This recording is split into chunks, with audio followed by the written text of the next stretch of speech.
اللهم صل على سيدنا محمد يا رب صل وسلم دائما ابدا على حبيبي. توکل کی غلط ڈیفینیشن ہمارے ہاں بہت معذرت کے ساتھ بہت سے دینداروں کو دیکھا ہے ان لاجیکل کام زیادہ کرتے ہیں. ایسا کام کریں گے جس کی کوئی سینس نہیں ہوگی. بولیں گے اصل تو نتیجہ کس کے ہاتھ میں ہے بھائی؟ اللہ کے ہاتھ. الٹے کام کرے گا. ڈاکٹر نے بتایا ہے کہ آپ کا کولیسٹرول لیول اس اسٹیج تک پہنچ چکا ہے, اگر آپ نے پرہیز نہیں کیا تو آپ کسی بھی وقت ایک دھماکے کے ساتھ پھٹ سکتے ہیں. صبح پھر انڈے کھا رہا ہوگا, پراٹھے کھا رہا ہوگا, دیسی گھی پی رہا ہوگا. بھائی موت زندگی تو کس کے ہاتھ میں ہے؟ یہ بے دین لوگ یہ باتیں نہیں کرتے. وہ تو یہی کریں گے ابے بھائی تمیز سے چلو ڈاکٹر. ان کا تو اللہ پر ایمان ہی نہیں ہے نا, ٹھیک ہے نا. میں ان کی تعریف نہیں کر رہا کہ وہ صحیح کرتے ہیں, ان کی سوچ بھی غلط ہے. اس لیے کہ اگر سب کچھ ڈاکٹروں سے ہی ہو رہا ہوتا تو یہ ڈاکٹر جو آپ کو مشورہ دے رہا ہے خود کیوں مر جاتا ہے؟ ٹھیک ہے نا, خود دھماکے سے کیوں. کئی ڈاکٹر ایسے ہیں جو لوگوں کے کولیسٹرول لیول جو ہے نا بالکل بیلنس کرتے کرتے اپنا آؤٹ کر دیا انہوں نے. سب کچھ سیٹ چلتے چلتے بھی. وہ مشہور ہے نا کہ جب انسان کی شامت آتی ہے تو اونٹ پہ بیٹھے ہوئے آدمی کو بھی کتا کاٹ لیتا ہے. حالانکہ کوئی لاجک بنتی نہیں ہے اس کی. لیکن ہم تو اس کے مکلف ہیں کہ ہمارے کام کی لاجک ہونی چاہیے. تو اب کیا ہوتا ہے کہ توندے بھی نکلی ہوئی ہیں. ایک تو قدرت کی طرف سے پیٹ نکلتا ہے انسان کا, وہ تو اللہ کی طرف سے ہے. وزن بہت سے لوگوں کا بڑا ہوا ہوتا ہے. صحابہ میں بھی بہت سے ایسے تھے جو ان کا ویٹ زیادہ تھا, پیٹ بھی تھا بعض صحابہ کا. وہ قدرت کی طرف سے ہوتا ہے. لیکن اپنی حماقتوں سے پھر بیماریاں آ رہی ہیں, شوگر آ رہی ہے, بلڈ پریشر ہو رہا ہے, کوئی پرہیز نہیں, کوئی کھانے پر کنٹرول ہی نہیں ہے. اللہ کی نعمت ہے اور شکر ادا کرو. اللہ آخر میں شروع میں بسم اللہ پڑھو, آخر میں الحمدللہ العظیم نہ پڑھو تو کوئی نقصان نہیں ہو. جو صبح یہ دعا پڑھ لے بسم اللہ الذی لا یضر مع اسمہ شیء فی الارض ولا فی السماء وهو السمیع العلیم, حدیث میں آتا ہے شام تک اسے کوئی نقصان نہیں ہوگا. یقیناً نہیں ہوگا.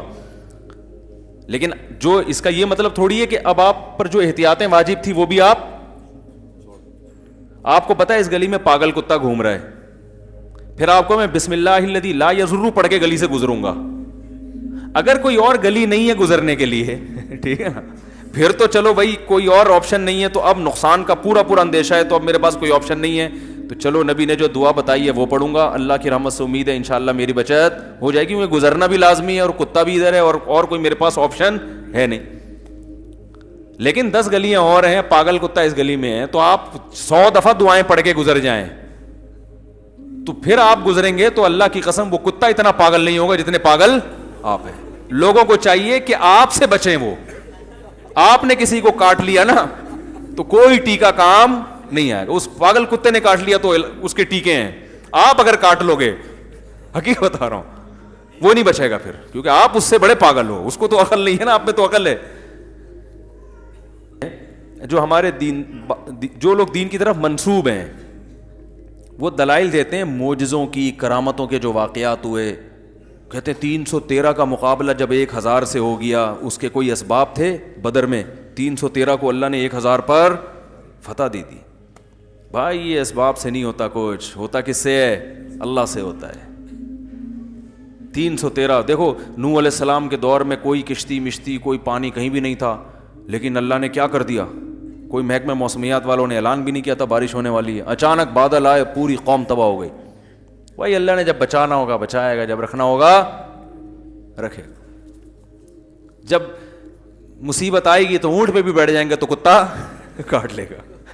تو کیا ضرورت ہے کتے سے بچنے کی؟ یہ تو کتا پن ہو گیا نا کہ جو ہے آپ بلا وجہ کتے سے بچنے کی کوشش کر رہے ہو.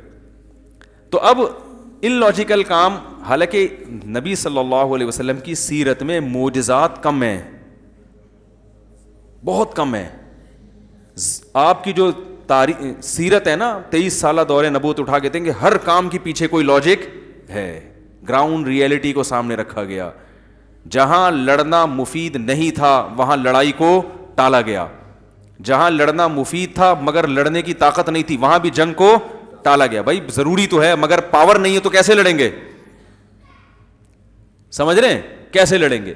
جہاں لڑائی کے علاوہ کوئی چارہ نہیں تھا کہ بھائی اب کمزور ہیں مگر اگر نہیں لڑے تو اس سے بھی جائیں گے, تو اب مرتا کیا نہ کرتا بھائی, تو وہاں پھر لڑا گیا. یعنی ہر چیز گراؤنڈ ریئلٹی کو دیکھ کر, اسباب کو دیکھ کر ہو رہی ہے, کوئی جذباتی فیصلہ نہیں ہو رہا.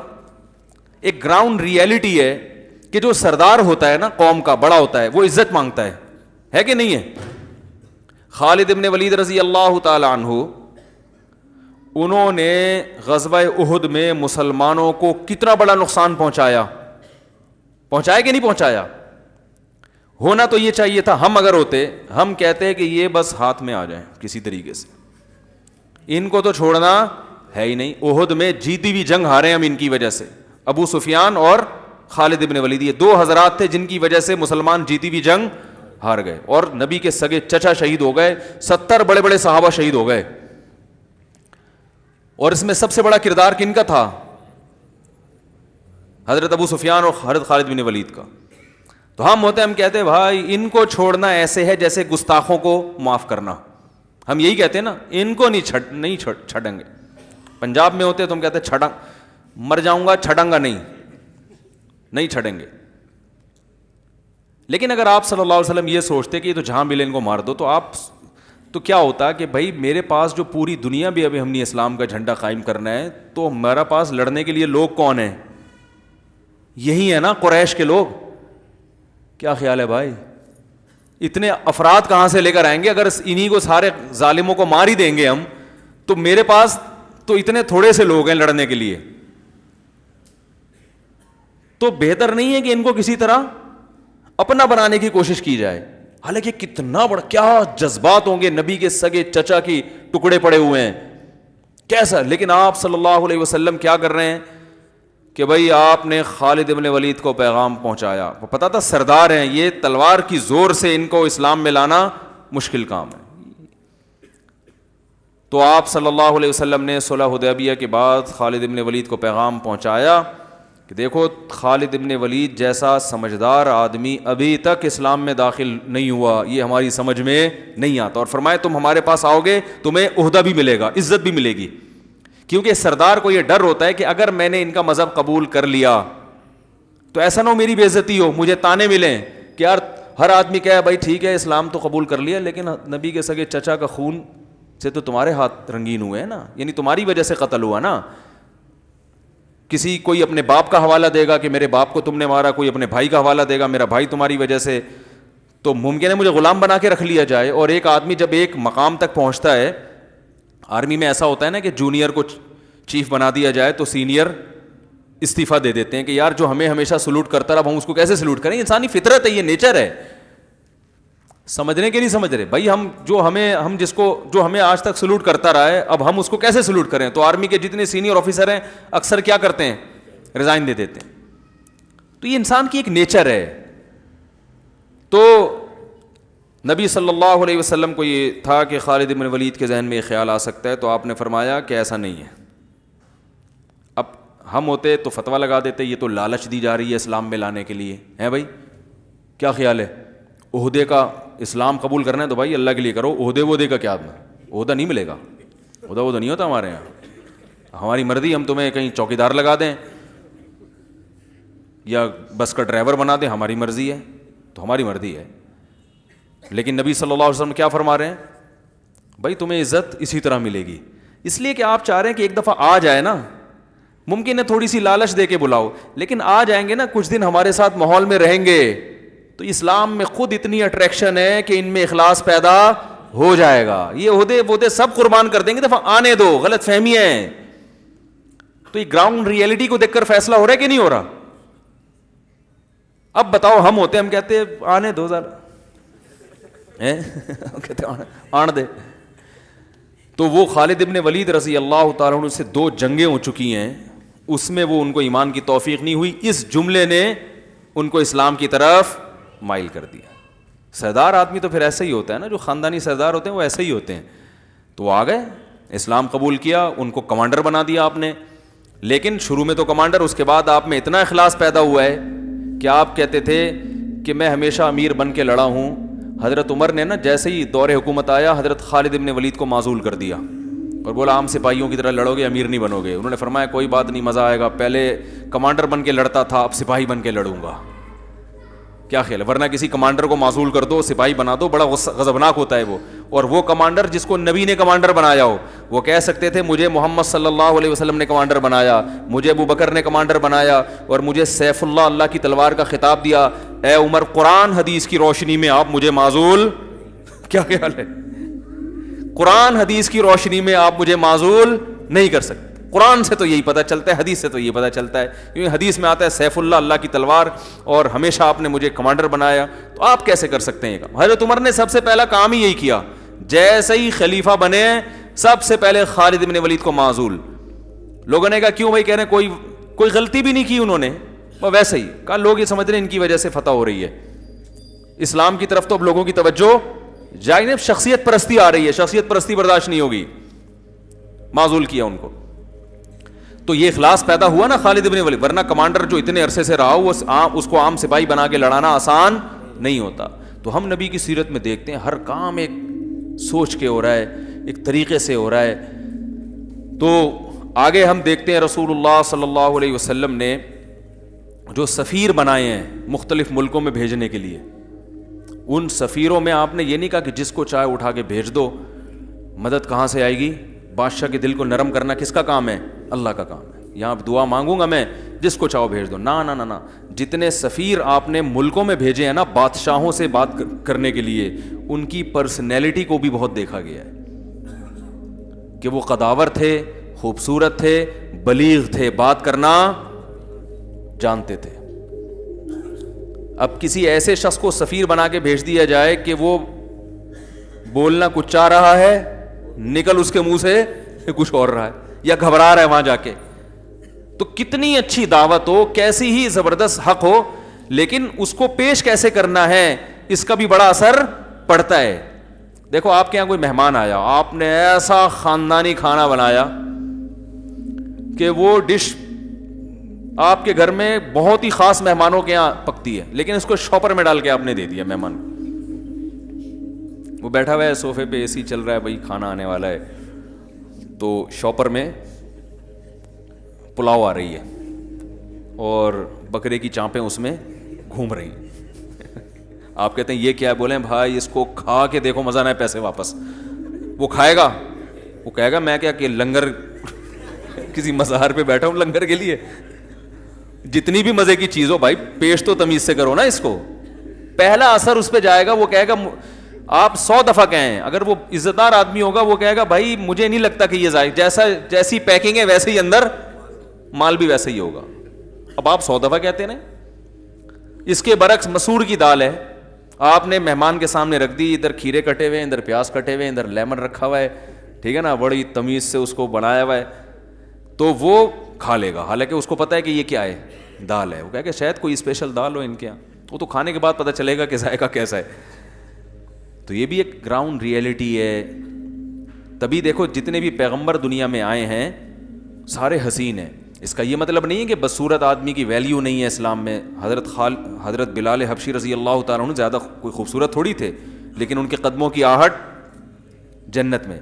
لیکن زمین کی باتیں جو ہے نا, زمین پہ جو حکام ہوں گے وہ زمینی حساب سے ہوں گے, اسباب سے. میں نے بتایا تھا نا ابھی جمعے کو پورا ڈیٹیل میں بیان کیا کہ اسلام میں یہ کہ لڑکی کا نکاح اس کے ہم پلہ میں کیا جائے, اس میں قوم بھی دیکھی جائے گی. حالانکہ اسلام میں قوم پرستی نہیں ہے, لیکن نکاح ایک دنیا کی ایک چیز ہے, اس میں جب تک جوڑ نہ ہو, قوم میچ نہ کر رہی ہو. قوم میچ کا مطلب یہ نہیں کہ غیر قوم میں, ایسی قوم جو اس کے یعنی خاندانی روایات کی وجہ سے ایک اس کے ہم پلہ سمجھی جاتی ہو, تاکہ عورت کو یہ احساس نہ ہو کہ میرا شوہر جو ہے وہ مجھ سے دنیاوی معاملات میں کمتر ہے, تو وہ پھر اس کی اطاعت نہیں کرے گی. تو دنیا کے حکام ہیں یہ. تو رسول اللہ صلی اللہ علیہ وسلم نے جو بڑے سفیر تھے نا, دحیہ کلبی رضی اللہ عنہ, یہ سفیر تھے, ملکوں میں جاتے تھے بادشاہوں سے بات کرنے, اثر پڑتا تھا. پہلا امپریشن بادشاہ کے سامنے, بھائی یعنی ہٹو بچوں, ٹھیک ہے نا. یہ اتنے خوبصورت تھے جن کو نبی نے ملکوں میں بھیجا تھا سفیر بنا کے. اتنے خوبصورت, آپ نے یہ تو سنا ہوگا نا کہ جو کوئی بہت خوبصورت عورت ہو فتنے کا سبب بنتی ہے, پردے کا حکم دیا ہے نا اس کو. مرد کو پردے کا حکم کبھی سنا آپ نے؟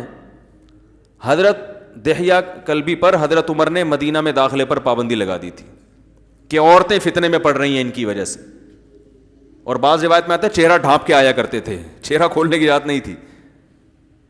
تو ایسی پرسنالٹی جب روم اور فارس کے بادشاہ کے سامنے جا کے کھڑی ہوگی تو بادشاہ تھر تھر کانپے گا, بولے گا بھائی آسان نہیں ہے ان سے بات کرنا. تو یہ ساری چیزیں ہیں جو رسول اللہ صلی اللہ علیہ وسلم نے دیکھ کر, آپ صلی اللہ علیہ وسلم نے عرب کے سرداروں کو عزت دی. دوسرے تھے ابو سفیان, ان کو بھی فتح مکہ, وہ تو آخری دم تک اسلام کی مخالفت کرتے رہے ہیں, لیکن نبی آخری دم تک کوشش میں رہے کہ ان کا اسلام میں لانا بہت ضروری ہے. ان کی بیٹی سے نکاح بھی کیا آپ نے, اس میں بھی ایک حکمت یہ تھی کہ تاکہ ان سے میری دشمنی کم ہو جائے. اب آپ یہ کہتے ہیں نہیں بھائی انہوں نے ہمارا اتنا نقصان پہنچایا, یہ تو ان کی بیٹی سے میں نکاح کروں, اپنے دشمن کی بیٹی سے نکاح, وہ بھی بیوہ اور بچوں والی بیٹی. حضرت ام سلمہ جو تھیں وہ تو بچے بھی تھے اور بیوہ بھی تھیں, یہ کیسے ہو سکتا ہے؟ بعد میں پتہ نہیں ہمارے تعلقات خراب نہ ہو جائیں. آپ نے کہا یہی تعلقات بحال کرنے کا بہترین طریقہ ہے. ابو سفیان جیسا سردار جس نے اتنا نقصان پہنچایا, یہ اگر ادھر ہو گیا تو پھر یہ ہمارے دشمنوں کو اس سے زیادہ نقصان, کیونکہ اب تو لڑ رہے ہیں, یقیناً ان کو اپنے حق پر ہونے پر یقین نہیں ہے. جب ہماری طرف آ گئے پھر ہمارے لیے جب لڑیں گے اس سے زیادہ طاقت کے ساتھ لڑیں گے. تو سارا کام اگر دعاؤں سے, وظیفوں سے, دم دروس سے چل رہا ہوتا میرے بھائی, تو یہ سب تکلف کرنے کی ضرورت نہیں تھی. اللہ جس نے آنا ہے آئے, جس نے نہیں آنا نہیں آئے, میرا کام ہے دین کی دعوت دے دینا. یا پھر راتوں کو صرف روتے ہی رہتے کہ اللہ سب کو دین پر لے آ, بس مجھے تو کچھ سمجھ میں نہیں آ رہا ہیں, بس تو ہی لے آ. مجھے تو یہی ہے کہ میرے چچا کو انہوں نے مارا, میرے ماموں کو فلاں نے قتل کیا, میرے فلاں رشتہ دار کو فلاں نے قتل کیا, میرے بھائی کو فلاں نے قتل کیا, میرے سارا خاندان اور اتنا ظلم کیا مکہ میں, تو میں تو نہیں چھوڑوں گا. وہ یہی ہوتا کہ جو اپنے لوگ تھے لڑنے, جن کو آگے لڑنا تھا, وہ ساری کریم ختم ہو جاتے. ابو سفیان رضی اللہ تعالی عنہ کے خلاف گستاخی ہم اس لیے برداشت نہیں کرتے کہ حضرت ابو سفیان نے جو اسلام کو نقصان پہنچایا اس کی تلافی کی ہے, انہوں نے اس کی تلافی کی ہے. بعد میں حضرت جو ہے نا وہ حضرت عمر کے دور حکومت میں اسلامی سرحدوں پر چلے گئے, لڑتے رہے جہاد میں. اور حضرت ابو سفیان اپنی بیوی کو بھی لے جایا کرتے تھے, حضرت ہندہ کو. جب سخت لڑائی ہوتی تھی نا تو ان کو لے کر جاتے کہ اگر ہم پیچھے ہٹے تو ہمیں تانے دینا, ٹھیک ہے نا, کیونکہ عورت کے تانے مرد سے برداشت نہیں ہوتے, بزدلی کے تانے. اگر وہ مرد ہے تو وہ بزدلی کے تانے برداشت نہیں کرے گا. تو وہ گئے کہ, اور ایسا ہی ہوا, لڑائی میں شکست ہو گئی, پیچھے آنے لگے تو حضرت ہندہ نے اشعار پڑھنا شروع کر دیے. کہا کہ ویسے بڑے مرد بنے پھرتے ہو, گھر میں تو بڑے جو ہے نا بنے پھرتے ہو, کہ مرد ہیں آج میدان جنگ میں جوہر دکھاؤ نا. تو وہ کہاں پھر وہ برداشت کر سکے, وہ لڑے اور اللہ نے فتح عطا فرمائی. تو ہم دیکھتے ہیں محمد صلی اللہ علیہ وسلم کی سیرت ساری گراؤنڈ ریئلٹی کو سامنے رکھ کر خبروں میں تصدیق کی جاتی تھی. ایسا ہو قرآن میں ہے نا, ان جاکم فاسق بنبأ فتبینوا, خبر پھیلا دی کسی نے فلاں قبیلہ مرتد ہو گیا ہے, صحابہ نے جو ہے وہ چڑھائی کرنے کا ارادہ کر لیا. قرآن میں کیا ہے کہ جب کوئی فاسق خبر لایا کرے تو پہلے کیا کرو, تحقیق. اس آیت سے بعض لوگوں نے استدلال کیا کہ صحابی فاسق تھے, معاذ اللہ. اس کا میں ایک علمی جواب دے چکا ہوں کہ یہاں اصطلاحی فاسق مراد نہیں ہے. اس سے کیا مراد ہے, اگر میں نے ابھی اس کا جواب دینا شروع کر دیا نا تو وہ پورا موضوع چینج ہو جائے گا. تو یہ کیوں فاسق کہا گیا ان کو, اس کی وجہ کیا ہے, اور یہ قرآن کے مزاج سے جو لوگ واقف ہیں وہ یہ جانتے ہیں. تو اس کا پھر میں کسی اور موقع پر سوال کا جواب میں انشاءاللہ دوں گا. تو قرآن نے کیا کہا کہ بھئی اڑتی ہوئی خبروں پہ یقین نہ کیا کرو. تو یہ بھی وجہ ہے جس کی وجہ سے دینداروں کو کیا کہا جاتا ہے, دقیانوس. اب آج کل لوگ پبلک کیا کر رہی ہے, گراؤنڈ ریئلٹی کو بالکل بھی نہیں دیکھتے. بچوں کی تعلیم کا کوئی سوچا ہوا نہیں ہوتا ہے بھائی, بچوں کی تربیت کی کوئی فکر نہیں ہے. بچے پیدا کرنے کے بارے میں ہمارا بیان تفصیل سے سنا ہوا ہوتا ہے بھائی, کہ بچے نسل بڑھانا اسلام میں کیا ہے, پسندیدہ ہے. تربیت سے متعلق بیان سنا نہیں ہوتا. دوسری بات کیا ہے کہ بچوں کی صحت کے حوالے سے کوئی فکر نہیں ہوتی, توکل پہ چل رہے ہوتے ہیں, شادی بیاہ میں استخارے نکال رہے ہوتے ہیں. اچھا رشتے آتے نہیں ہیں, اچھے آ گئے, استخارے کی بھینٹ چڑھا دیا اس کو. حقیقت اچھا والا رشتہ آیا ہوا تھا, اماں نے استخارہ نکالا, وہ اس میں نیگیٹو آ رہا ہے. بہترین رشتے کا بیڑا غرق کر دیا. اور ایک کیا بولوں, ایک کیا بولوں اس کے لیے, اب مسجد میں مناسب نہیں ہے کہ, لیکن اس سے ہلکا لفظ اگر میں بولوں گا تو مزہ نہیں آئے گا. کوئی آڑا ترچھا جو رشتہ ہوتا ہے وہ بتاؤ ساری زندگی کے لیے عذاب جان بنتا ہے کہ نہیں بنتا؟ ساری زندگی کے لیے, کیونکہ استخارے میں آیا تھا. مکھنچو کے حوالے کر دیا. بہت ہلکا لفظ ہے مکھنچو, بہت ہلکا لفظ ہے, تو وہ کس کے حوالے کر دی؟ مکھنچو, کیونکہ استخارے میں ہاں آیا تھا. اور بھائی یہ کون سا استخارہ ہے؟ خود محمد صلی اللہ علیہ وسلم نے کس نے استخارے نکالے اپنی شادیوں میں؟ کہاں سے نکالا آپ لوگوں نے استخارہ؟ بھائی استخارہ تو دعا ہے, اللہ بہتر ہے تو مقدر کر دے, بہتر نہیں ہے تو میرے دماغ کو یہاں سے ہٹا دے. کرنا تو وہی ہے جو کھوپڑی میں آ رہا ہے. جب ایک رشتہ پسند آ گیا اس کا مطلب کھوپڑی میں آ گیا نا. استخارے کے بعد کچھ بھی نہیں ہوگا, بس اللہ کی مدد شامل حال ہو جائے گی. کرنا پھر بھی وہی ہے جو ایک صاحب نے کہا, استخارے کے بعد اگر دماغ میں آئے کہ کرو تو کرنا ہے. میں نے کہا استخارے سے پہلے بھی اگر دماغ میں آئے کہ کرو تو کرنا ہے, استخارے کے بعد بھی دماغ میں آئے کرو تو کرنا ہے, کیونکہ اس سے بڑا دنیا میں بیوقوف کوئی ہے نہیں جس کے دماغ میں آ رہا ہو کرو اور پھر بھی نہیں کر رہا ہو. دماغ جو اللہ نے رکھا ہے وہ آرڈر دینے کے لیے. دماغ کام کرتا نہیں ہے, کرتے ہاتھ پاؤں ہیں. زبان کام کرتی ہاتھ پاؤں, دماغ صرف سمجھاتا ہے کہ کرو یا نہیں کرو, بس یہ. تو استخارے سے کیا ہوگا کہ اللہ کی مدد شامل حال ہو جائے گی, اور کچھ نہیں ہے. نکال کے استخارے نکال کے بیڑے غرق کر دیے. تو اسلام تو کہہ رہے بھائی من خطب الیکم اذا خطب الیکم من ترضون دینہ وخلقہ فزوجوا, اچھا رشتہ آئے کر لو نکاح. یہ نہیں کہا کہ استخارہ نکالو, کیونکہ گراؤنڈ ریئلٹی کیا کہہ رہی بھائی, اچھے کا انکار نہیں کرنا چاہیے, اور اگر اچھا نہیں ہے تو نہیں کرو. چاہے استخارے میں ہاں آئے یا نہ آئے, اس سے کچھ نہیں ہوتا. اچھا رشتہ نہیں ہے اور استخارے میں ہاں آ رہا ہے, نہیں کرو. اچھا رشتہ ہے, استخارے میں 100 دفعہ نہ آئے پھر بھی کرو. وہاں پہ سمجھ میں آ رہی ہے بات؟ کیونکہ استخارہ نبی کے کہنے پہ کر رہے ہو, تو نبی نے یہ بھی تو کہا کہ اچھے رشتے کا انکار مت کرو. نبی نے یہ تھوڑی کہا کہ اچھا رشتہ ہے تو استخارہ کر کے, استخارے میں نہ آئے تو نہ کرو. تو یہ آدھا دین فالو کر رہے ہیں نا کہ نہیں کر رہے؟ کاروبار کے معاملات میں استخاروں کی بھیٹ چڑھاتے ہیں کاروبار کو. سردیوں میں استخارہ میں نکلا کہ برف کا کاروبار کرو. حقیقت ہے. دسمبر میں ان کے استخارے میں آ رہا ہے کہ ساری دنیا مشورے دے رہی ہے بھائی کوئلے کا کر لے, تھوڑا سا لوگ ہاتھ تاپ لیں گے اس پہ. برف کا تو سردیوں میں سمجھ میں نہیں آ رہا, لیکن چونکہ استخارے میں آیا ہے, استخارے میں وائٹ کلر آ رہا تھا تو وائٹ میں اشارہ تھا کہ برف. پھر کاروبار میں نقصان ہو رہا ہے تو کہہ رہے ہیں یار میں نے استخارہ بھی نکال لیے, اتنی محنت کی ہے میں نے صبح شام, لیکن میرے کاروبار کا بیڑا غرق ہو گیا. پتہ نہیں اللہ چاہتا کیا ہے. یہ تو میں ایک مثال دے رہا ہوں برف کی, لیکن ہو ایسا ہی رہا ہے. او بھائی پہلے 6 دودھ کی دکانیں کھلی ہوئی ہیں, تو 7ویں کیوں کھول رہا ہے یہاں پہ؟ کہاں سے چلے گا تیرا کاروبار؟ وہ کام کرو جو دنیا نہیں کر رہی نا, وہ کام کرو جو دنیا نہیں کر رہی. ہر آدمی اوبر چلا رہا ہے کہ نہیں؟ ابھی ایک طوفان آیا تھا, ہر آدمی اوبر چلا رہا ہے. بھائی اوبر میں ٹھیک ہے, کریم اوبر میں بڑا فائدہ ہے, مگر ایک حد تک ہی ہوگا نا. سارے ٹیکسی چلائیں گے تو بیٹھے گا کون اس میں؟ خود سوچو, خود سوچو نا. سارے ٹیکسی لے کے نکل گئے تو بیٹھے گا کون؟ ابھی کچھ دن پہلے ایک صاحب ملے, وہ کوئی چلا رہے تھے پتہ نہیں اوبر یا کریم, کہہ رہے یار کاروبار فائدہ ہی نہیں ہو رہا یار, پتہ نہیں استخارہ بھی نکال لیا, یہ بھی کر لیا یار, وہ بات ہی نہیں رہی. میں نے کہا ہر آدمی ٹیکسی چلائے گا تو پھر وہ بات تھوڑی رہے گی. کہہ رہے اب کمپنیاں ظلم کر رہی ہیں, وہ انہوں نے بونس بھی کم کر دیا. میں نے کہا اس لیے کم کر دیا کہ ان کو اب کم بونس پہ بھی بہت لوگ مل رہے ہیں, تو وہ اپنے لحاظ سے ٹھیک کر رہی ہیں, تو ان کا بھی تو بزنس ہے. انہوں نے کوئی خیراتی ادارہ تھوڑی کھولا ہوا ہے کہ غریبوں کے لیے کوئی ویکینسی نکالی ہے انہوں نے. خیراتی ادارے دوسرے ہیں, ٹھیک ہے, یہ بزنس ہے ان کا. وہ کہہ رہے ہیں بھائی ہمارا ہمیں جب کم میں مل رہا ہے تو ہم زیادہ پیسے کیوں دیں. تو دوسری گڑبڑ کیا کرتے ہیں, یہ بھی اکثر دینداروں میں دیکھا ہے, اگر کاروبار صحیح کاروبار کا انتخاب کریں گے بھی نا تو محنت نہیں کرتے, کیونکہ وہ سمجھتے ہیں کہ اگر ہم نے محنت کی تو ہم دنیا کمانے تو آئے نہیں ہیں, ہمیں تو اللہ نے اصل کس کے لیے پیدا کیا ہے؟ آخرت کے لیے. تو پھر یہ تکلف کی کیا, پھر اس تکلف کی ضرورت کیا تھی؟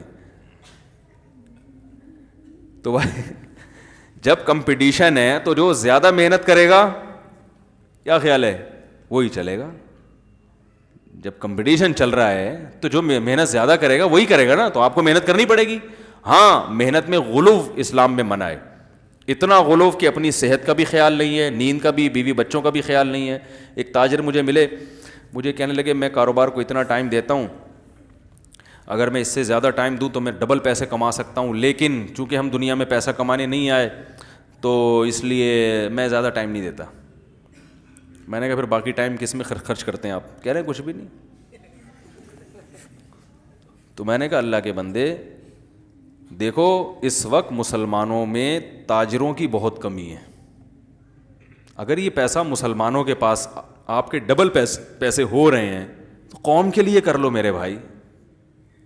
یہ کانسیپٹ ہی غلط ہے کہ دنیا چھوڑ کے دین کی طرف آنا ہے. اگر ایسا ہوتا, میں نے ان کو قرآن کی آیت سنائی, قرآن میں اللہ کا ارشاد ہے فی بیوت اذین اللہ ان ترفع ویذکر فیہا اسمہ یسبح لہ فیہا بالغدو والآصال رجال لا تلہیہم تجارۃ ولا بیع عن ذکر اللہ. اللہ فرماتے ہیں مسجدیں جن کے بلند کرنے کا اللہ نے حکم دیا, ان کی عزت کرنے کا اللہ نے حکم دیا, ان میں بہت سے ایسے لوگ ہوتے ہیں جن کو تجارت اور خرید و فروخت اللہ کی یاد سے غافل نہیں کرتی. میں نے کہا اس کا مطلب وہ تجارت میں لگتے ہیں, خرید و فروخت میں لگتے ہیں, تبھی تو ان کو یہ چیزیں اللہ کی یاد سے غافل نہیں کرتی نا. اگر یہ تجارت اور خرید و فروخت میں لگنا ہی سے اسلام روکتا تو اللہ کیا فرماتے ہیں کہ ان مسجدوں میں ایسے لوگ ہوتے ہیں جو اللہ کو یاد کرتے ہیں اور اس وجہ سے وہ تجارت سرے سے کرتے ہیں ہی نہیں. تو میں نے کہا تجارت میں مشغول ہونا دین کے خلاف نہیں ہے. جب اللہ کو یاد کرنے کا ٹائم آئے اس وقت تجارت آپ کو اللہ کی یاد سے غافل کر دے, یہ شریعت میں پسندیدہ نہیں ہے. میں نے کہا بھائی آپ 5 ٹائم نماز کے لیے وقت نکالیں. اگر بزنس میں اتنے مشغول ہیں کہ 5 نمازوں کا ہی ٹائم نہیں مل رہا تو یہ غلو ہے. نمبر 2, اپنی صحت کے لیے ٹائم نکالیں.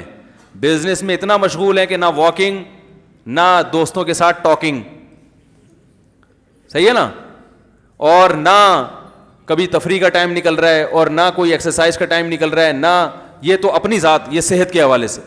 تیسری چیز ہے بیوی بچوں کا کے لیے, رشتہ داروں کے لیے ٹائم, وہ بھی نکالنا پڑے گا. سمجھ رہے ہیں نا. ایسے بزنس میں مشغول ہو گئے کہ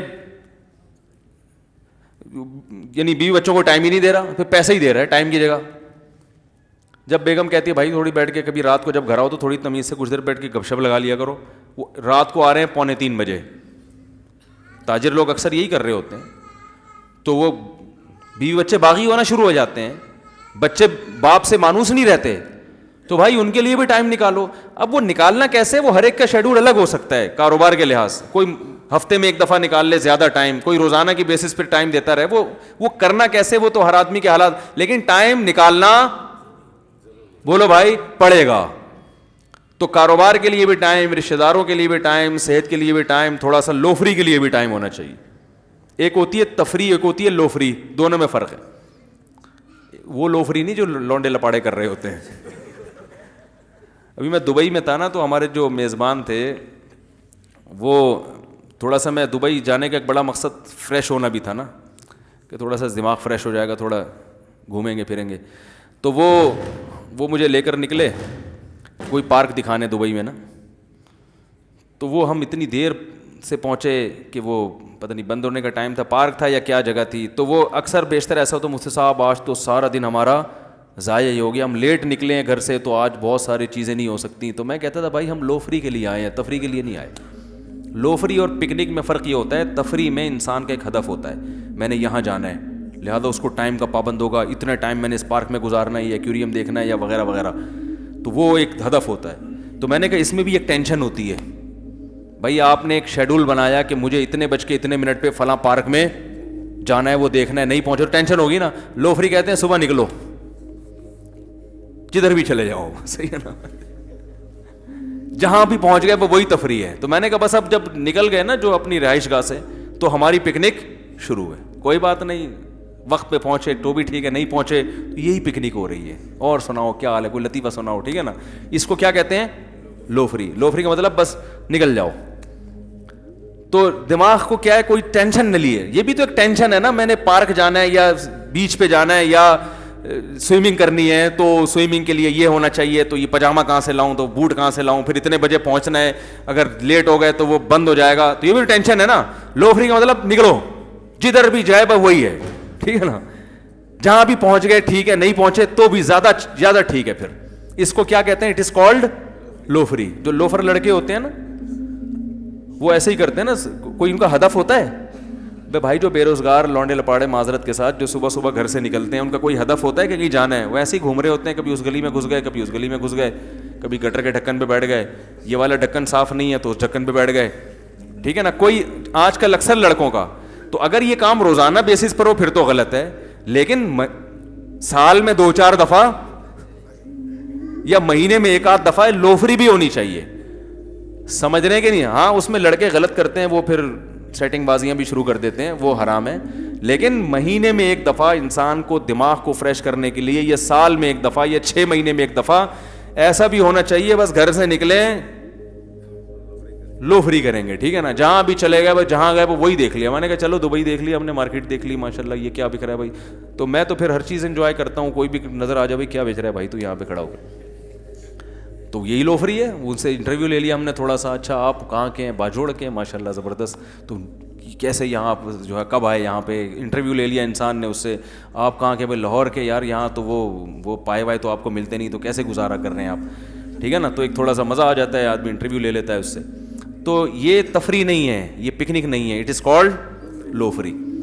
تو آپ نے بزنس میں لو فری کے لیے بھی ٹائم بولو بھائی, جہاں کوئی کام نہ ہو, کوئی کام نہ ہو, بالکل کام لیس ہو کے بیٹھے آپ. کام ہے, کسی نے خربوزہ لا کے رکھ دیا تو خربوزہ کھا لیا, ٹھیک ہے نا. سموسہ رکھ دیا تو سموسہ پیل دیا, ٹھیک ہے.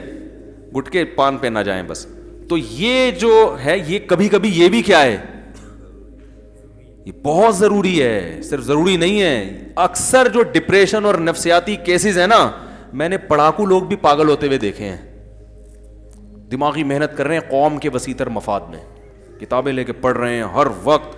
دیکھو خوش مزاج دماغ جب تک فریش نہیں ہوگا تو خوش مزاجی آئے گی دماغ میں, اور جو خوش مزاج نہیں ہوتا وہ خود بھی ڈپریشن میں اور دوسروں کو بھی ڈپریشن کا مریض بناتا ہے کہ نہیں بناتا. تو میں نے دیکھے بہت سے پڑھے لکھے لوگ جو قوم کے وسیع تر مفاد میں اپنے مستقبل کو بنانے میں ہر وقت ایک روٹین پہ چلتے چلتے سیٹنگ اوپر کی کیا ہو گئی, آؤٹ ہو. میں جب پاکستان نیوی میں نے شروع میں کچھ وقت اپرینٹسشپ کی ہے نا, تو وہاں ہمارے ایک ٹیچر تھے, بہت قابل تھے. وہ فزکس پڑھاتے تھے, پڑھاتے نا ایک لفظ کو 5-6 دفعہ ریپیٹ کرتے تھے. شروع میں تو ہم نے کہا پتہ نہیں کیا مسئلہ ہے, بعد میں پتہ چلا اتنے پڑھے لکھے ہیں کہ ادھر کی سیٹنگ کیا ہو گئی ہے, آؤٹ ہو گئی. میں نے کہا یار اتنا ہائی پروفائل ایجوکیٹڈ آدمی اور اتنی بڑی پوسٹ پر ادھر سے کیا ہے, کیا فائدہ یار. وجہ کیا ہے کہ زندگی میں کبھی لو فری تفریح کی ہے. تفریح تو بعض دفعہ خود ایک ٹینشن بن جاتی ہے. اب آپ کو پتہ ہے کہ ایک پارک جانا ہے, آپ نے وہاں بچوں کو لے کے پہنچے, وہ بند ہو گیا یا کھلا ہے, لیکن پتہ چلا جو ٹکٹ بہت مہنگا ہے, تو یہ پارک ٹینشن دے, یہ تفریح ٹینشن دے گی نا آپ کو, کیا خیال ہے. تو اس لیے ہم نے تفریح سے اوپر کی چیز نکالی ہے, حلال لو فری. اس میں لو فری کا لفظ چونکہ غلط معنی میں استعمال ہوتا ہے, کیونکہ وہ پھر وہ اس میں ناجائز تو ناجائز ہی ہوتا ہے نا, تو اس کو جائز لو فری آپ کہہ سکتے ہیں. تو کاروبار میں صحت کو ٹائم دیا, سمجھ رہے ہو, بیوی بچوں کو ٹائم دیا, والدین کو, یہ سب کیسے دینا ہے یہ اپنے بزنس کے حساب سے. اور پھر جو کچھ وقت دین کی تبلیغ کے لیے بھی تھوڑا سا ٹائم, چاہے مہینے میں 1 دفعہ, ہفتے میں 1 دفعہ, علماء کے بیانات سننے کے لیے بھی, علم کے لیے بھی. وہ ساری چیزیں آدمی جب تمیز سے بیٹھتا ہے نا, ڈائری لے کے, کاپی پینسل لے کے, تو سب چیزیں اس کو, ہم تو بیٹھتے ہی نہیں نا تمیز سے, سوچتے ہی نہیں ہے. لائف جو کاروبار میں گھسا ہوا ہے تو گھستا چلا جا رہا ہے, جو بیٹھا ہوا ہے سست بن کے, وہ سست ساری صبح شام سونے میں گزر جاتے ہیں اس کے. تو کبھی کاپی پینسل لے کے بیٹھیں, اپنی لائف کو تھوڑا سا مینیج کریں. تو اس میں شیطان سب سے بڑا وسوسہ کیا, دیکھو یار جب ٹائم اتنی وہ ہو جائے گا نا, ایک ٹائم باؤنڈ زندگی ہو, تو ہم تو اسٹریس میں جائیں گے. تو میں نے بتایا کہ اسی میں لو فری کے لیے بھی ٹائم ہے نا, تو اسٹریس میں کیسے جائیں گے آپ, کیسے جائیں گے بھائی اسٹریس میں. وہ بھی ایک, لیکن اس کا بھی ایک لمٹ ہونی چاہیے نا.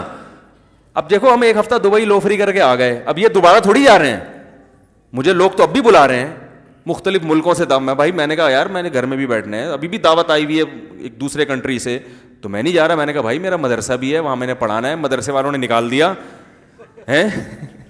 تو ہمارا جو علمی ترقی ہے ساری, جو ہم وہاں ٹیچنگ کر کے ایک علم حاصل, جو علماء ٹیچنگ نہیں کرتے نا, تدریس نہیں کرتے, ان کا علم نیچے آنا شروع ہو جاتا ہے. تو میں نے کہا ہم تو سارا علم جو ہمیں کنواں جو پانی جو ملتا ہے وہ تو مدرسے سے ملتا ہے نا, ٹیچنگ کرتے ہیں, قرآن حدیث اور فقہ پڑھاتے ہیں, تو وہاں سے معلومات جمع ہوتی ہیں, تو وہی سارا کام خراب ہو جائے گا. تو بڑے ہر چیز کو ایک تھوڑا سا بیلنس رکھنا پڑتا ہے. تو دیندار میں جو بڑی میں گڑبڑ بتا رہا تھا کہ وہ سرے سے محنت کرتے ہی نہیں ہیں, یا دین کی غلط تشریح ان کے دماغ میں آتی ہے. کاروبار بھائی تو ڈبل کما سکتا ہے, تو آدھا کیوں کما رہا ہے؟ تم ڈبل کماؤ اور اس کمائی کو اللہ کی قرب کا ذریعہ بناؤ. رشتہ داروں پہ خرچ کرو, یتیموں پہ خرچ کرو, دینی مدارس پہ خرچ کرو, دین کی تبلیغ پہ خرچ کرو.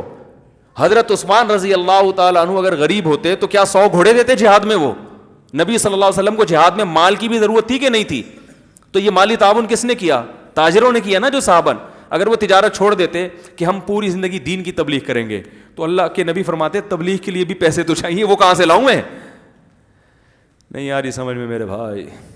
ایک ڈاکٹر صاحب تھے, بڑی پیاری بات کی انہوں نے کہا دیکھیں رسول اللہ صلی اللہ علیہ وسلم کے دور میں جہاد ہوتا تھا تلواروں سے, تو تلواریں کسی فیکٹری میں بنتی ہوں گی نا, کیا خیال ہے اگر وہ فیکٹری والے بھی فیکٹریاں بند کر کے نکل جاتے کہ ہم بھی کیا کریں گے, جہاد کریں گے, تو اللہ کے نبی آنے دیتے ان کو؟ بولتے بھائی تم اسی بزنس میں, تم یہی بزنس کرو, لوہے بناؤ زرے بناؤ, بھائی اس سے خریدنے کے لیے کچھ تو مل رہا ہے نا ہمیں. تو دین کی تبلیغ کے لیے کوئی بھی تبلیغ والے بھی نہیں چھڑواتے. تبلیغ والے یہ کہتے ہیں بھائی 4 مہینے لگا کے سیکھ لو کام کو. جب پوری زندگی ایک بزنس میں لگائی ہے تو کچھ وقت تبلیغ میں سب کچھ چھوڑ چھاڑ کے کچھ وقت لگواتے ہیں. کچھ وقت اس لیے لگواتے ہیں کہ اب ساری زندگی دین کبھی نہ سیکھا نہ سنا, وہ چیزیں تو بہت کر لیں, تو اب 4 مہینے لگا کے 100% دینی ماحول میں ہوگے تو اس کی اہمیت پیدا ہوگی. اس کے بعد پھر وہ کہتے ہیں اب گھر جا کے اپنے کاروبار سنبھالو اور مسجد میں ٹائم دو. ایسا ہی ہے نا. تو جس میں جتنا حوصلہ ہوتا ہے کوئی سال کے لیے چلا جاتا ہے, کوئی کچھ لوگ ہیں جو رائے میں مقیم ہوئے ہوئے ہیں, کچھ لوگ ہیں, ایسے نہیں ہے کہ پورا کراچی رائے میں جا کے مقیم ہو گیا, یا کیونکہ پھر ریونڈ والوں کو کھانے کے لیے کہاں سے ملے گا؟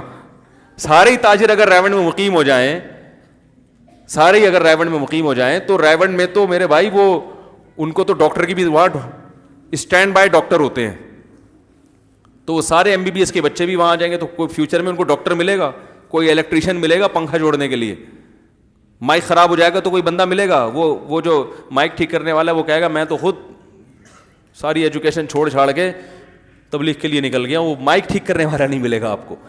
تو دینداروں کو جو میرے بھائی یہ جو مختلف تانے دیے جاتے ہیں, کچھ تانے صحیح بھی ہوتے ہیں. تو پہلی وجہ اس کی میں نے بتائی جذباتیت. نمبر 2 توکل کی غلط تشریح.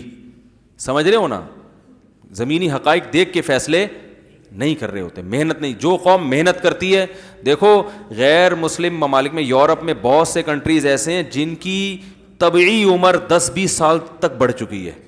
ریٹائرمنٹ کی عمر بڑھا دی ان لوگوں نے, 60 سال ہوتی تھی اب 70 سال ریٹائرمنٹ کی عمر کر دی. کیوں؟ اس لیے کہ جگہ جگہ جم بن گئے ہیں, جگہ جگہ پارک بن گئے ہیں, لوگ جاگنگ بھی کر رہے ہیں, واکنگ بھی کر رہے ہیں, اور جناب صحت کا بڑا خیال کر. تو اللہ نے ان کی عمروں کو, جاپان میں 100 سال سے اوپر کے بہت لوگ ملیں گے آپ. ہمارے ہاں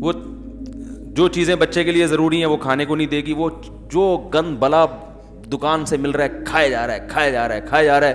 جب بچہ ہو گیا بیمار تو پھر دم درود, پھر بھی پرہیز نہیں, دم درود, جھاڑ پھونک, تعویذ, دعائیں, منتیں, نظر لگا دی فلاں نے, یہ کر دیا, مرچیں جلاؤ, یہ گھما پھرا کے پھر وہ اللہ کی قدرت ہوتی ہے کہ وہ بچ جاتا ہے. بچتے بچتے پھر مختلف.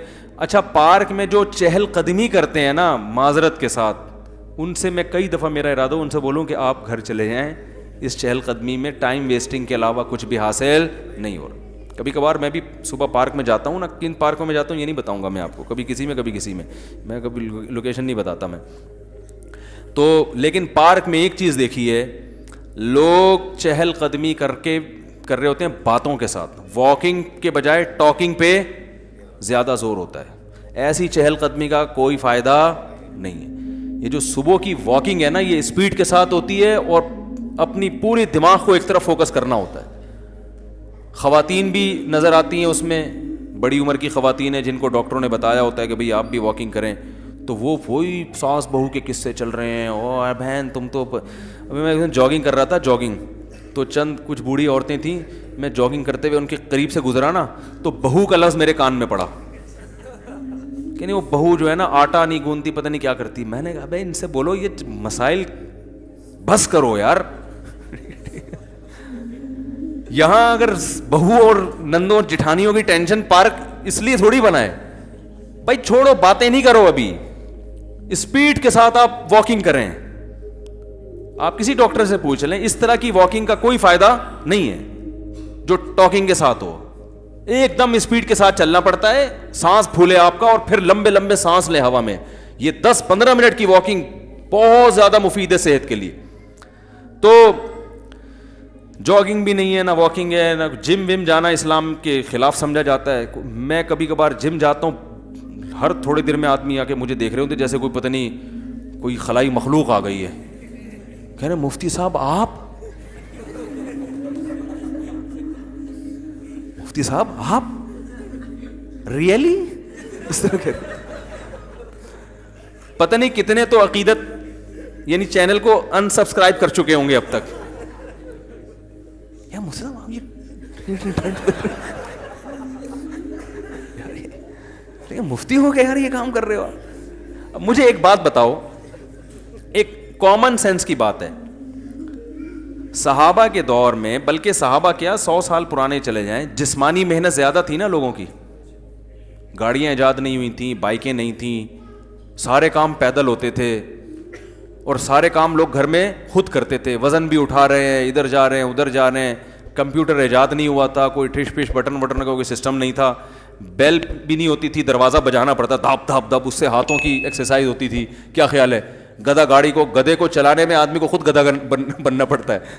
گدھا اگر مریل ہے تو اس کو دھکے دے رہے ہیں. گھوڑا گاڑی, گدھا گاڑی, یہ ساری چیزیں ہوتی تھی نا, تو جسمانی ایکٹیویٹی بہت زیادہ تھی. اب مجھے ایک بات بتاؤ, سائنسی ترقی سے کیا انسان کی نیچر چینج ہو گئی ہے؟ لوگ کہتے ہیں اب اتنی ترقی کا دور ہے, اب ہمیں جسمانی محنت کی ضرورت نہیں ہے. تو میں کہتا ہوں بھائی آدم علیہ السلام کو بھی پیٹ بھرنے کے لیے روٹی کھانی پڑی تھی, گندم یا جو. اب کوئی یہ کہے کہ سائنس نے بہت ترقی کر لی ہے, اب ہم 10,000 سال پرانا والا فلسفہ نہیں چلائیں گے, اب بھی وہی خربوزے کھائیں, انار کھائیں. اب تو اتنی ٹیکنالوجی نے ترقی کی ہے, اب تو گیس پہ چلیں گے ہم. ہو سکتا ہے بھائی. جاپان کا سائنسدان جو بہت بڑی ایجادات کر چکا ہے, لیبارٹری میں جب وہ کام کر رہا ہوتا ہے نا, تو اپنی انرجی کے لیے اس کو بھی باہر نکل کے خربوزہ کھانا پڑتا ہے. ایسا ہی ہے نا. وہی طریقے سے انسان کی باڈی میں کوئی چینج نہیں آیا. معدے کا سسٹم وہی ہے جو 10, 15, 20 ہزار سال پہلے تھا. چبانا انہی دانتوں سے پڑے گا. گرینڈ کی بھی چیزیں آپ پیٹ میں ڈالو گے کہ مجھے دانتوں کے چبانے کے اب تکلف نہ ہو, تو وہ تھوڑے دنوں میں مر جاؤ گے. ویسے ہی آپ, ایسا ہی ہے نا. روٹی بھی چبانی پڑے گی آپ کو, وہ سارا. ہاں بیماروں کے لیے نئی نئی چیزیں ایجاد ہو گئی ہیں, لیکن وہ جو چیزیں ایجاد ہوئی ہیں وہ بھی ہیں یہی جڑی بوٹیاں ہیں جن کو مختلف شکلوں میں. پیناڈول اب اس پیکنگ میں آ گئی ہے, ورنہ پیناڈول ہمیشہ سے کھا رہا ہے انسان, لیکن اس شکل میں نہیں تھا. اس شکل میں نہیں, وہ کسی اور شکل میں ہوگی. وہ حکیم کوئی جڑی بوٹی کھلا دیتے ہوں گے جس میں بخار اتارنے کے کچھ چیزیں پڑی ہوئی ہوتی ہوں گی اس میں. تو پیراسیٹامول جو ہے نا, جو مشہور ایک فارمولا ہے. تو اسی طرح یاد رکھو, جب سائنس کتنی ہی ترقی کر لے, اب اگر کمپیوٹر ایجاد ہو گیا ہے اور آپ بٹن پہ سارے کام کر لیتے ہو, تو اس سے آپ کی انگلیوں کو جو حرکت دینے کی ریکوائرمنٹ ہے وہ پوری نہیں ہوگی. سمجھ رہے ہو نا. اس کے لیے آپ کو الگ سے حرکت دینی پڑے گی, بھاگنا پڑے گا, چلنا پھرے گا. کیونکہ اللہ نے جو ہمیں مسل دیے ہیں وہ اس لیے تھوڑی دیے ہیں, وہ تو ہاتھ تو وزن اٹھائے گا تو ہاتھ رہے گا, پاؤں سے چلو گے تو چلنے کے قابل رہو گے. اور یہ بات تو وہ جنہوں نے یہ مشینیں ایجاد کی ہیں وہ ہم سے زیادہ ان چیزوں کے قائل ہیں. تبھی وہ اتنی کچھ ایجاد کر کے بھی سائیکلنگ کر رہے ہوتے ہیں, صبح صبح سائیکل چلا رہے ہوتے ہیں, جاگنگ کر رہے ہوتے ہیں. میں ملیشیا میں تھا تو زیادہ تر غیر ملکی ہمیں لگے پارک میں جاگنگ کرنے والے, مسلمان وہاں بھی کیا ہیں بیچارے شارٹ. تو اب اس میں کوئی مفتی ہو, عالم ہو, جو بھی ہو, کچھ بھی بن جاؤ, تو باڈی یہ نہیں دیکھتی کہ آپ مفتی صاحب ہیں تو آپ گھر میں پڑے ہوئے رہیں, ٹھیک ہے نا, کھاتے جائیں, اسٹور کرتے جائیں, آپ کے کوہان کی شکل میں جمع ہو جائے گا, کیونکہ آپ مفتی ہیں, آپ کے پاس ورزش کا ٹائم نہیں ہے, یا ورزش آپ کے وقار کے خلاف ہے. لوگ کیا کہیں گے؟ لوگ بولیں گے مفتی صاحب ہو کے ڈنڈ پیل رہے ہیں. تو لہٰذا یہ آپ کے چونکہ ایکچولی وقار کے خلاف ہے, تو وہ کیا نتیجہ یہ نکلے گا کہ وہ جو مفتی صاحب ہیں, باڈی نہیں مانتی کسی کو, تو مفتی ہے یا عالم ہے یا ڈاکٹر ہے یا کچھ, باڈی نہیں مانتی. وہ کہیں گے بھائی پہلے تم انسان ہو, میڈیکل سائنس کی زبان میں تم ایک سمجھدار حیوان ہو. حقیقت ہے نا, میڈیکل سائنس کیا کہتی ہے, انسان بھی جانور ہی ہے لیکن ایک بڑا ذہین قسم کا حیوان ہے وہ. تو لہذا تمہیں صحت کو مینٹین رکھنے کے لیے وہ تمام کام کرنے پڑیں گے جو ایک مزدور کو کرنے پڑتے ہیں, ایک گٹکے والے کو کرنے پڑتے ہیں, ایک ٹماٹر والے کو کرنے پڑتے ہیں. اس میں چاہے کوئی مفتی اعظم ہو, چاہے وزیر اعظم ہو, چاہے وہ کچھ بھی ہو. لیکن لوگوں کی ایک سوچ کی بات بتا رہا ہوں.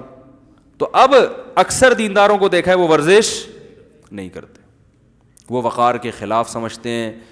بزرگ بعض لوگ ہیں وہ نہیں کر رہے ہوتے ورزش, حالانکہ وہ بزرگ ہیں, وہ کہتے ہیں یار ہم ورزش کریں. وہ اگر پارک میں چہل قدمی بھی کر رہے ہوتے ہیں نا, تو وہ اپنے بزرگی کا پورا خیال کر کے کر رہے ہوتے ہیں, ایسے وقار سے خرامہ چلو. پھر مریدین کہہ رہے ہوتے ہیں کہ ہم حضرت جی سے ایک قدم آگے نکل گئے تو گستاخی ہو جائے گی, تو مریدین کی واکنگ بھی گئی تیل لینے. میں نے دیکھے ہیں بعض لوگ خانقاہوں سے فارغ ہیں, کوئی خلافت ملی ہوئی ہے ان کو, جوان ہیں, تو اب وہ واکنگ کر رہے ہوتے ہیں پارک میں بڑی تمیز کے ساتھ نا, وقار کے ساتھ, اور اسی وقار کا خیال کرتے ہوئے ان کے مریدین بھی پیچھے پیچھے. وہ مریدین یہ ہو رہے تھے ایک قدم آگے نکل گئے تو گستاخی بھی ہو سکتی ہے. اب گستاخی تو کے چکر میں وہ تیز واک ہی نہیں ہو رہی. تو میں کہتا ہوں یا تو تمیز ادب کر لو یا اپنی صحت بنا لو, دونوں میں سے ایک کام کر لو. تو ان لوگوں سے میں مریدوں سے کہتا ہوں بھائی اپنے شیخ کے ساتھ واکنگ کی ضرورت ہی کیا ہے, شیخ کی اسپیڈ آہستہ ہے, آپ کی اسپیڈ تیز ہے. تو اگر بے ادبی کا خطرہ ہے تو دوسرے پارک میں جا کے وہاں کر لیا کرو, ٹھیک ہے نا. کیونکہ صحت یہ نہیں دیکھتی کہ آپ ادب کی وجہ سے آہستہ چل رہے تھے.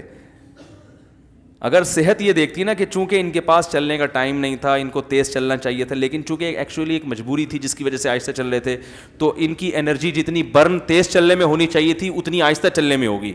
فطرت ان چیزوں کو لیفٹ نہیں کراتی. تو صحت کے معاملے میں دینداروں کو دیکھ لو, صحتیں برباد کی ہوئی ہیں. اور پھر ایک صاحب کو تو میں نے یہاں تک کہا, میں نے کہا دیکھو پھر بھی اللہ چاہے بیمار کر سکتا ہے. اگر کوئی جم جا رہا ہے, جاگنگ کر رہا ہے, سارا صحت کا خیال کر رہا ہے, پھر بھی اللہ, پھر اگر بیماری آئے گی نا وہ کس کی طرف سے ہوگی؟ وہ اللہ کی طرف سے ہوگی, وہ اللہ کی طرف سے ہوگی. وجہ اس کی یہ کہ بھائی وہ اس کے بس میں جو تھا وہ اس نے, ابراہیم علیہ السلام بیمار ہوئے تو کیا وہ اپنی صحت کا خیال نہیں رکھتے ہوں گے؟ ہمارے نبی صلی اللہ علیہ وسلم بیمار ہوئے, ہمارے نبی سے زیادہ کون صحت کا خیال رکھتا ہوگا؟ آپ نے تو وہ چیزیں بتائی ہیں جو صحت کے لیے مفید ہیں, جو صحت کے لیے نقصان دہ ان سے منع کیا ہے, لیکن آپ صلی اللہ علیہ وسلم بھی بیمار ہوئے ہیں. تو ایک بیماری وہ ہوتی ہے جو اللہ کی طرف سے اور ایک خود کی طرف سے. تو ایک صاحب تھے وہ کہنے لگے مفتی صاحب جب صحت کا خیال بھی ہم کریں گے اور جم بھی جا رہے ہیں اور جناب جاگنگ بھی کر رہے ہیں اور یہ سارے, تو پھر بیماری نہیں ہوں گے, تو بیماری تو اللہ کی رحمت ہے اور اس میں تو گناہ معاف ہوتے ہیں, اور اگر کبھی کوئی بیماری نہ ہو تو یہ تو بڑا عذاب ہے. میں نے کہا بیماری اللہ کی رحمت ہے بشرطے کہ اپنی حماقتوں سے نہ آئی ہو, سمجھ رہے ہو, وہ اللہ ہی کی طرف سے ہو. آپ گٹکا کھا کے منہ کا کینسر ہو گیا تو یہ آپ کی طرف سے ہے, یہ کینسر اللہ کی طرف سے نہیں ہے. سگریٹ پی پی کے پھیپھڑوں کا بیڑا غرق کر دیا آپ نے, تو یہ بیڑا غرق اللہ کی طرف سے نہیں ہوا ہے, ہوا تو اللہ کی طرف سے, اس لیے کہ سارے کام اللہ ہی کرتا ہے, لیکن وہ آپ کی حماقت کی سزا دی اللہ نے آپ کو. تو یہ والی کھا کھا کے اتنا تھوپ لیا یہاں پہ, اب چلا نہیں جا رہا ہے, یا قبض ہو گیا, پیٹ میں مروڑ ہو رہا ہے اور درد ہو رہا ہے, کہہ رہے کوئی بات نہیں گناہ معاف ہو رہے ہیں میرے, ہر تکلیف پہ گناہ معاف ہوتا ہے نا. حدیث میں آتا ہے کانٹا بھی چبھتا ہے تو گناہ معاف ہوتا ہے, حدیث میں آتا ہے کانٹا بھی چبھتا ہے تو کیا ہوتا ہے, یہ تو صحیح حدیث ہے, ایک کانٹا بھی چبھتا ہے ایک گناہ معاف ہوتا ہے, اس سے حدیث میں آتا ہے. تو تو اب آپ کہہ رہے ہیں کانٹے کی اتنی سی تکلیف پہ جب گناہ معاف ہوتے ہیں تو اب تو 6 پراٹھے جو میرے پیٹ میں وہ پٹ رہا ہوں، اب تو میرے اگلے پچھلے سارے کبائر صغائر معاف. تو بھائی اب توبہ استغفار کا موقع ہے، یہ شکر کا موقع نہیں ہے، یہ توبہ کا موقع ہے. اللہ معاف کر دے، اللہ مجھ سے غلطی ہو گئی. سمجھ رہے ہیں نا؟ لیکن وہ کیا کر رہا ہوگا؟ وہ کہہ رہا ہوگا کوئی بات نہیں بھائی، تکلیف بھی کس کی رحمت ہے؟ اللہ کی رحمت ہے. ہاں جب توبہ کی توفیق مل گئی ہے، اللہ آئندہ نہیں کھاؤں گا، معاف کر دے، اللہ نے معاف کر دیا، اب یہ تکلیف کیا بن جائے گی؟